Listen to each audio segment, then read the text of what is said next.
Pilot তখনও কি pilot জীবিত আছে? পাইলট আমরা এনতে উদ্ধার করে নিয়ে আমরা আমাদের মেডিকেলের ওই পাশে নিয়ে তারপরে প্রেশার পালস দেখি, প্রেশারে অল্প আছে কিন্তু পালস পাওয়া গেছে ওই সময়, জীবিত আছে। মাইলস্টোন স্কুল অ্যান্ড কলেজের medical assistant doctor Maqbul Hossain ভাইয়ের সাথে আমরা একটু কথা বলবো। আমরা শুরুতে ভাই যদি পাইলটের ব্যাপারে, পাইলট যে বিমান বিধ্বস্ত হয়েছিল, পাইলট তৌকির সে কোথায় পড়ছিল, কিভাবে কি হয়েছিল?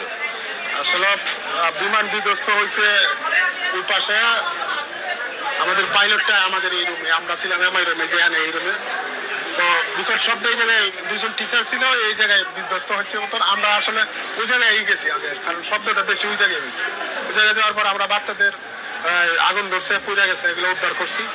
আমরা কমপক্ষে আধা ঘন্টা পরে আমরা জানি যে এখনো কিছু পড়ছে। আমরা আগে বলছি যে এটা আপনার কোনো বিমানের কোনো অংশ পড়ছে, তো পরবর্তীতে আমরা ইনকোয়ারি করে দেখি যে না, পাইলট আপনার পড়ে আছে। পাইলট তারপর আমরা সেনাবাহিনী আসে এবং বিমান বাহিনীর লোকজন আইসা আমরা যাইতে যাইতে আমরা দেখি আর কথা বলি। এই বিল্ডিং এরই একটা অংশের মধ্যেই পাইলট করেছিল, ছাদের উপরে ছিল না, কোনো গাছে ছিল? ছাদের উপরে না, গাছে ঝুলে ছিল না, বিল্ডিং ভাঙ্গা আপনার ওয়ালটা ভাঙ্গা নিচে পড়ে আছে। বন্ধ করা আছে। হ্যাঁ মকবুল ভাই, আপনি প্রথমেই মানে কিভাবে পাইলটকে আবিষ্কার করলেন যে পাইলট এখানে আছে? আসলে প্রথম আমি আইসাই দেখি যে পাইলটের চেয়ার সহ পাইলট, মানে পাইলট আমরা যেটুকু জানতে পারছি প্যারাশুট ছিল এই গাছে, আর উনি এখান থেকে শুট করে এই টিনের যে চাল আছে, এই যে আমরা দেখাই, এই টিনের চালে পড়ে উনি আপনার ঝুলে ছিল ভিতর দিকে। ছিল। তারপরে আমরা পাইলট দেখার সাথে সাথে আমি আপনার রেস্কিউ টিম ছিল, আমাদের বিমান বাহিনী এবং সেনাবাহিনীর লোকজন ছিল, ওনাদের সাথে নিয়ে আমরা এটা উদ্ধার করি। প্যারাশুট কাইটা, পরে চেয়ার কাইটা ওনার বের করে নিয়ে আসেন। যখন আপনারা পাইলটকে উদ্ধার করলেন, পাইলট তখনও কি পাইলট জীবিত আছে? পাইলট আমরা এনতে উদ্ধার করে নিয়ে আমরা আমাদের মেডিকেলের ওই পাশে নিয়ে তারপরে প্রেশার পালস দেখি, প্রেশারে অল্প আছে কিন্তু পালস পাওয়া গেছে ওই সময়, জীবিত আছে। সাথে সাথে আপনার আমরা ট্রিটমেন্ট দিই না, আমরা সেনাবাহিনী হেলিকপ্টার করে নিয়ে চলে গেছি।